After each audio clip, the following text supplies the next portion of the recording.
Negara Hajjah Iriana Joko Widodo, yang kami hormati Bapak Wakil Presiden Republik Indonesia beserta Ibu Hajjah Wuri Ma'ruf Amin, yang kami hormati pimpinan dan anggota lembaga negara yang mulia, para duta besar dan perwakilan negara-negara sahabat, yang kami hormati para Menteri Kabinet Indonesia Maju, yang kami hormati para alim ulama, hadirin hadirat yang berbahagia. Alhamdulillahirabbil alamin alladzi bi'izzatihi wa jalalihi asra 'abdahu laila.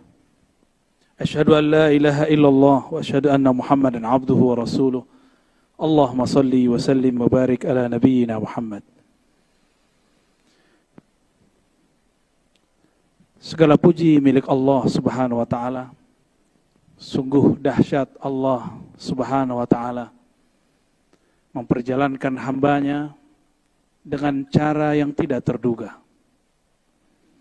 Itulah hadiahnya kepada sang kekasih baginda Nabi Muhammad sallallahu alaihi wasallam. Di saat sang Rasul berduka, pamannya wafat, istrinya meninggal, dan ia pun diusir ketika hendak hijrah ke kampung Taif. Diusirnya bukan dengan kalam-kalam verbal, tidak seperti diviralkan zaman sekarang. Dulu langsung secara fisik. Seperti yang kita sudah maklum, baginda Rasul sallallahu alaihi wasallam diusir dengan cara dilempar dengan kotoran-kotoran binatang, dengan kerikil-kerikil yang tajam. Sembari sumpah serapah mereka katakan majnun, orang gila, mashhur, orang yang tersihir, dan lain sebagainya. Tapi baginda Rasulullah SAW, beliau hanya diam. Tiba-tiba Sayyidina Jibril alaihissalam datang. Ya Muhammad, maukah engkau aku tawarkan bantuan? Bantuan apakah yang ditawarkan Sayyidina Jibril? Ternyata Sayyidina Jibril menawarkan untuk menghancurkan penduduk Taif. Apa jawaban baginda Nabi Muhammad sallallahu alaihi wasallam? La, fa innahum la ya'lamun. Mereka tidak faham yang aku maksudkan. Semoga semangat ini ada pada pemimpin negeri ini, ada pada ulama-ulama di negeri ini, sehingga mampu mengislah, memperbaiki mana yang rusak dan terpecah. Sallallahu alaihi wasallam, meskipun beliau secara umur biologis hanya 63 tahun, tapi secara keruhanian lebih tua daripada Sayyidina Adam, lebih tua daripada Sayyidina Nuh.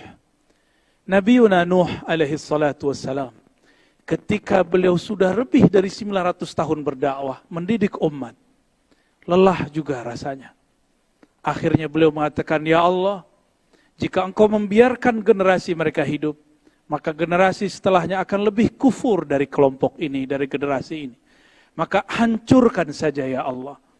Inilah ujian Sayyidina Nuh yang membuat beliau tidak lebih mulia dari Sayyidina Nabi SAW. Bayangkan, sudah setua itu, tapi kalah dewasa, kalah salamatus sadr dengan baginda Nabi Muhammad yang hanya berumur 63 tahun. Sallallahu alaihi wasallam. Bapak Wakil Presiden dan hadirin yang kami hormati. Kalau boleh saya jujur, saya ini dulu tidak memilih Bapak Presiden, Wakil Presiden. Ya. Saya memilih mencoblos yang sekarang sudah jadi menteri. Ketika berita di mana-mana menyebutkan yang saya coblos mau jadi menteri, dalam hati merenung dalam, antara kesal tapi juga bertanya-tanya, apakah hati dia lebih bening daripada hati saya yang kata orang saya di Ustadz dan Buya? Apakah hati dia lebih salamah, lebih terbebas dari dendam dan kesal daripada saya yang katanya memimpin tarekat dan zikir? Ternyata disitulah jawabannya. Nabi SAW berdoa, Allahumma inni as'aluka salamatas sadr. Ya Allah, aku memohon kepadamu salamah, terbebasnya kebencian-kebencian dan dendam, kekesalan dari dalam dada. Ditambah lagi di semua kitab-kitab Ahlus Sunnah yang menjadi panutan mayoritas umat Islam di Indonesia. Di situ ada kalimat kewajiban mendoakan para pemimpin. Wa in jara, meskipun dikabarkan dia zalim, meskipun dikabarkan tidak disukai, maka wajib mendoakannya. Ditambah lagi Imam Sya'rani mengatakan dalam kitab Al-Bahrul Mawrud, ma ra'aitu ahadan minas sufiyah anqara alal umara illa qalilan. Aku tidak melihat ulama-ulama ahli qalbu, ahli ma'rifat, yang biasa kita kenal dengan sufi, bertarekat, kecuali mereka sedikit sekali ingkar kepada ulama dan umara. Justru mereka mendoakannya dari dalam hatinya, dalam khalwatnya, dalam kesendiriannya. Karena yang dia fikirkan adalah masalihul ummah, kemaslahatan umat, bukan emosi berpolitik semata. Semoga pemimpin-pemimpin negeri ini diberikan salamatus sadar. Terima kasih sudah merawat negeri ini. Semoga Allah membersamai pemimpin kita, ulama-ulama kita. Amin ya rabbal alamin. Bapak Wakil Presiden dan hadirin yang kami hormati, kisah Isra Mi'raj sudah banyak diceritakan. Tapi karena memori manusia pendek, apa salahnya kita mengulang sedikit.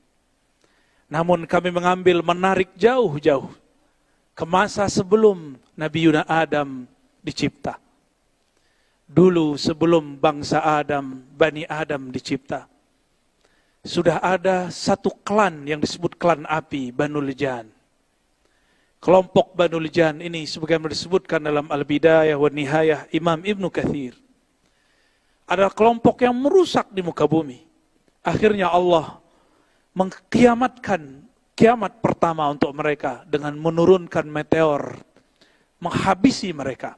Bangsa api dihabisi dengan batu api.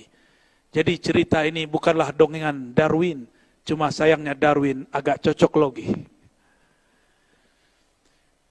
Tapi di saat itu terjadi, Allah berkalam kepada Sayyidina Jibril. Ya Jibril, itu ada putranya Raja Jan. Ambillah dia, didiklah dia, ajak dia mi'raj ke langit-langitku. Sampai Allah kemudian izinkan dia mempelajari semua zikir-zikir malaikat-malaikat di langit, alam malakut, alam jabarut, bahkan sampai kepada alam surga. Maka tiada dari makhluk apapun di muka bumi dan di langit, bahkan di surga, yang zikirnya lebih banyak daripada anak yang bernama Ahyas, yang kemudian diberikan nama malaikat Azazil. Dia bukanlah malaikat, tapi sepangkat, sederjat dengan malaikat Azazil. Azazil ini pun bersuluk, berkhalwat, latihan kerohanian 18.000 tahun sebagaimana disebutkan oleh Imam At-Tabari. Tapi ujian mulai diberikan. Sebanyak apa pemberian, sebanyak itu jua ujian. Sekarang ahli zikir diuji. Sekarang yang suka bertakbir diuji. Sekarang yang suka bertahmid diuji. Azazil namanya. Disuruh ia sujud kepada orang yang dicipta dari tanah yang diinjak-injak. Selama ini Azazil alias Ahyas yang kemudian bernama Iblis, dia menginjak-injak tanah, harus sujud kepada Adam yang tercipta dari tanah. Inilah ujian pertama bagi Azazil. Apa kata dia? Asjud liman khalaqta min tin. Apakah aku sujud? Apakah pantas bagiku sujud kepada orang makhluk yang kau cipta dari api, sedangkan aku tercipta daripada yang kau ciptakan dari tanah, sedangkan aku tercipta daripada api. Azazil mulai rasis.